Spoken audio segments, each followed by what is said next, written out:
எல்லோருக்கும் வணக்கம். நான் கொஞ்சம் ஸ்பீடாக ஷார்ட்டாக முடிச்சுக்கிறேன். இந்த படத்தினுடைய தேங்க்யூம்மா. தயாரிப்பாளர் சாரை பற்றி சொல்லணும். விஎஸ் மாணிக்கம் சார் அவர்கள். அதாவது சினிமாவை அவ்வளோ நேசித்து காதலோட படம் எடுக்கணும்னு சென்னையில் இறங்கி இன்றைக்கி அழகான படங்களை எடுத்து அற்புதம் பல பேருக்கு வேலை வாய்ப்பு கொடுத்துட்ருக்காரு. சினிமா காட்டுற சில அனுபவத்தில் பல பேர் ஓடி போயிடுவாங்க. ஆனால் இவர் நின்று பேசி ஜெயிப்பார் கண்டிப்பாக. அந்த விதத்தில் விஎஸ் மாணிக்கம் சாருக்கு பாராட்டுக்கள். அடுத்தது படத்தின் இயக்குனர் கே ரங்கராஜ் சார். அற்புதமான பல படங்களை நினைவே ஒரு சங்கீதம், உயிரை உனக்காக, பாடு நிலாவின்னு பாடல்களும் நல்ல கதையம்சமும் உள்ள அற்புதமான படங்களை எடுத்து கொடுத்த ஒரு அருமையான ஒரு டைரக்டர், அனுபவம் வாய்ந்த ஒரு டைரக்டர்.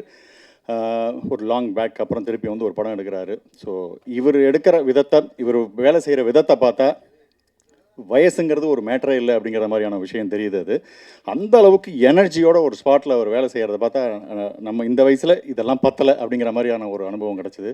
அருமையாக பயங்கரமாக என்கரேஜ் பண்ணுறதாகட்டும், அவர் ஸ்பாட்டில் என்னுடைய விஷயங்கள் சொல்லும்போது பொறுமையாக கேட்குறதாகட்டும், அவர் வேலை செய்கிற விதமே அவ்வளோ பிடிச்சிருந்தது.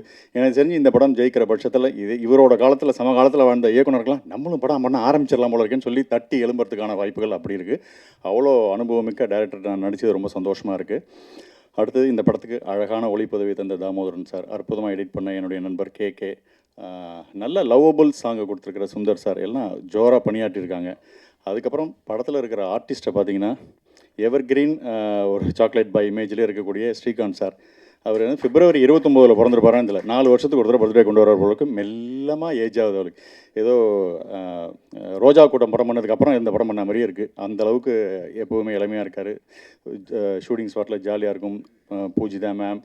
அதுக்கப்புறம் பார்த்தா அனுபவம் பெற்ற சூப்பர் சீனியர் ஆக்டர்ஸ் சச்சுமா, கேஆர் விஜயாமா, இவங்க கூடலாம் நடித்தது அவ்வளோ சந்தோஷமாக இருக்குது. இவங்களெல்லாம் பார்க்கும்போது அந்த டிசிப்ளின் இருக்குது பாருங்கள். அந்த ஸ்பாட்டுக்கு இத்தனை மணிக்கு வேணால் இத்தனை மணிக்கு வித் மேக்கப்போட அப்படி ஜம்முன்னு அவங்க நிற்கிறதெல்லாம் பார்த்தா ரொம்ப கற்றுக்கணும் போல இருக்கும். இதெல்லாம் இவங்கலேருந்து கற்றுக்கணும்டா அப்படிங்கிற மாதிரி இருக்கும். எனக்கு தெரிஞ்சு நான் இனிமேல் ஃப்யூச்சரில் படம் பண்ணக்கூடிய ஆட்களுக்கெல்லாம் நான் என்ன சொல்லுவேன்னா, பழம்பெரும் நடிகர்களை உண்மையிலுமே உங்கள் படத்தில் யூஸ் பண்ணுங்கள். அவங்க இருக்கிறது ஒரு யானை பலமாக இருக்குது அந்த ஷூட்டிங் ஸ்பாட்டுக்கு. அவங்கள பார்த்து லேட்டாக வரவங்க கூட சீக்கிரம் வரணும் அப்படின்னு தோன்ற அளவுக்கு அவங்களாம் அந்த கான்ட்ரிபியூஷன் அவ்வளோ சூப்பராக இருந்தது.